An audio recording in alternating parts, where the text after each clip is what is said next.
হবে ওটা তো আমাদের বন্ধু ধনু। আরো বেশি ঝাল দেবো নাকি? কেটে পর এখান থেকে বোন, বেচারির এই অবস্থা দেখে তো ঝিঝি পোকারও হার্ট অ্যাটাক হয়ে যাবে।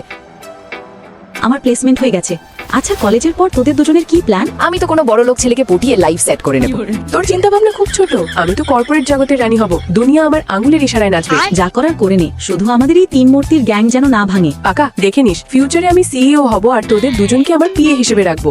আর বলিস না, ডিগ্রির পর প্রথমবার দেখা হলো, আমাকে একদম গরিবের মতো লাগছে না? আরে ধুর ছাই, আমার কথা দেখ, বড় লোক তো জুটলোই না, উল্টে এখন বাড়ির লোকের কথা শুনতে হচ্ছে। কসম করে বলছি ইয়ার, ভেবেছিলাম রাজপ্রাসাদে থাকবো, আর এখন ঘরের ভাড়ার টাকাই জুটছে না। ও দুই মেকআপ ওয়ালি দিদি, কি খাবেন? এটা আমার মেয়ে চুকি, আর ওই আমার বস। আচ্ছা ধন্য, তুই স্কুলের এত কাছে ঠেলা গাড়ি চালাস, বাচ্চারা তোকে থ্যাপায় না যে তোর মা নুডলস ওয়ালি? ও হ্যালো আন্টি, জ্ঞান দেবেন না। আমার ক্লাসের সবাই পাগল আমার মম্মির হাতের নুডলসের জন্য। সবাই আমার সোয়াগ দেখে হিংসে করে। শালা, আমরা ফালতু স্টেটাসের পেছনে ছুটি, আসল বড়লোক তো সেই যার রাতে শান্তিতে ঘুম আসে। ছোটবেলায় বুদ্ধি হাঁটুতে ছিল, মা পরিশ্রম করতো আর আমার লজ্জা লাগতো। চম্পা মাসি, এই বোতলটা খালি হয়ে গেলে আমাকে দাও তো। আরে ধুর কিপটে, আমি তোকে পুরো ক্রেট কিনে দেবো, ফেলে দে ওটা। আরে না, আমার ক্লাসের একটা ছেলে ভাঙারি কুড়োয়, এটা ওকে দিলে বেচারার একটু সাহায্য হবে। কালকের এই বাচ্চা যা আমার চেয়েও বেশি বুদ্ধিমান।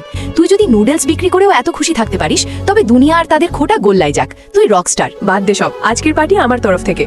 তোর কি ক্লাসের সেই তোতলা তোতারামকে মনে আছে? হ্যাঁ। ভাই, বিশ্বাস করবি না, ও এখন বড় র্যাপার হয়ে গেছে। আর সেই কান্নাকাটি করা পিঙ্কি যে টিকটিকি দেখে অজ্ঞান হতো, আরে ও তো এখন বডি বিল্ডার, জিম চালায়। মানে লাইফের কোনো ভরসা নেই।